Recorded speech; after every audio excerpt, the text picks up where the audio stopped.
CMSportsNet brought you a special multi-game coverage broadcast in Week 7 that featured 3 Carroll County Athletic League football matchups, and there was drama down to the wire in 2 of them.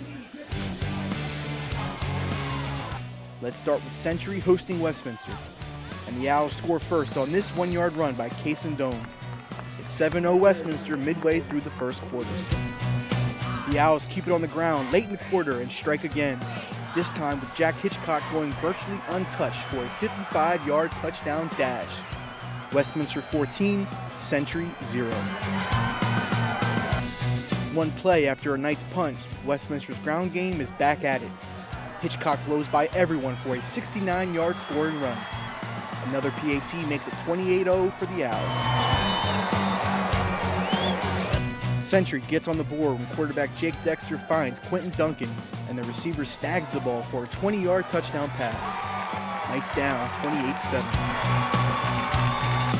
But it's too much Westminster, and the Owls run away with it.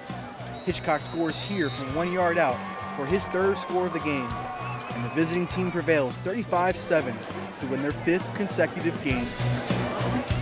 Now let's head over to Francis Scott Key, where the Eagles hosted Manchester Valley, and the home team goes for it on 3rd and long. Jacob Etzler down the middle to Colton Feister for a 46-yard scoring strike. FSK 7, Man Valley 0. It stays that way until the 3rd quarter. A long catch by Luca Brown sets up 1st and goal from the 5, and Jacob Reitz finds the end zone to tie the game. 7-all.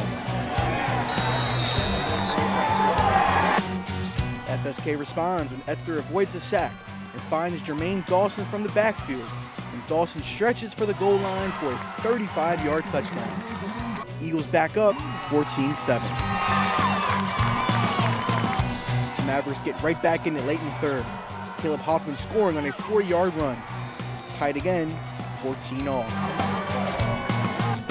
A huge mistake from quarterback Jacob Etzler here as he overthrows his receiver and it finds the hands of senior Braden Fritz. Fritz makes a house call, and the Mavs go up 6 following the missed PAT. Just moments later, the FSK signal caller responds. Etzler drops back into a clean pocket and finds Jermaine Dawson down the left sideline, who is all alone behind the secondary, and he takes it into the end zone for 6. Eagles up by 1 with under 3 minutes to play. On the ensuing kickoff, the Eagles decide to kick it to Caleb Hoffman, and after fielding the ball at the 16, Hoffman goes untouched right up the middle to give the Mavericks the lead right back. 3 lead changes in the span of 3 minutes in Uniontown. The Mavs go for 2 here and get it on this motion toss to the left, which helps Luca Brown get to the edge, and the Mavs go back up by 7. The Eagles have 1 more possession, and on 4th down, Etzler hands it to Dawson, needing just 2 yards, and it appears at first glance that he may have converted, but after further deliberation by the referees, they bring the markers onto the field to measure, and they're just shy of a 1st down by inches, and that will turn the ball over on downs. The Mavericks leave Key with a 28-21 W.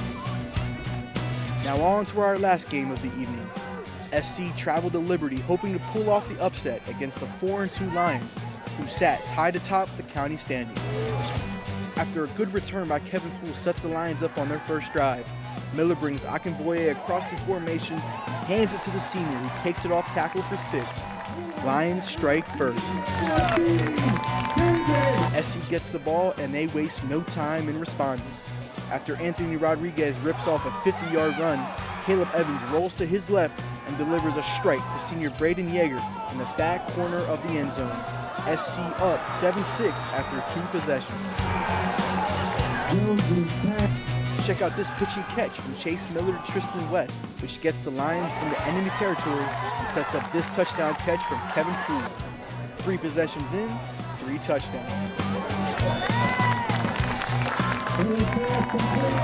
On SC's next drive, Caleb Evans runs a little read option here and pulls it from Landon Hamper coming in motion and darts right up the middle, shrugging off a Liberty defender on his way for 6. Both offenses running hot to start this one. How about Caleb Evans on the ground once again? After SC gets the first defensive stop of the evening, Evans once again fakes the handoff to Davey Snyder and takes it off the left side all the way to the goal line. The Cavs punch it in a play later on this direct snap to Manny Rodriguez, and they go into intermission up 20-13. Liberty ties it on their first drive to open the second half on this handoff to Kevin Poole right up the gut, his second of the night.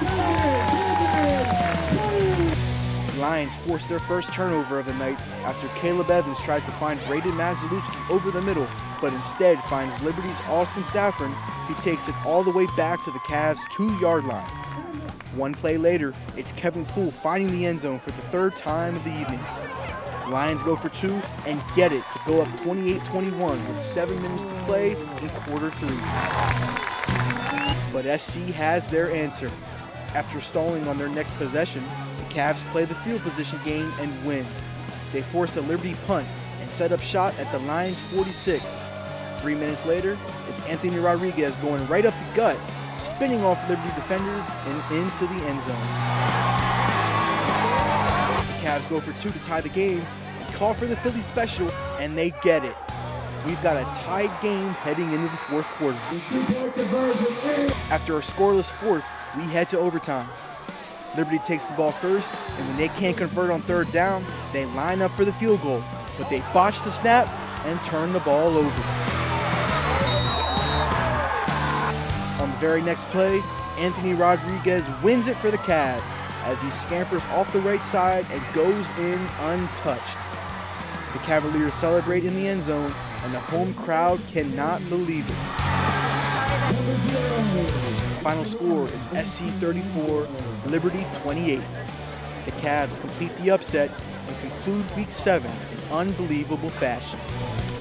Want more local sports coverage? Be sure to like us on Facebook and subscribe to our YouTube channel.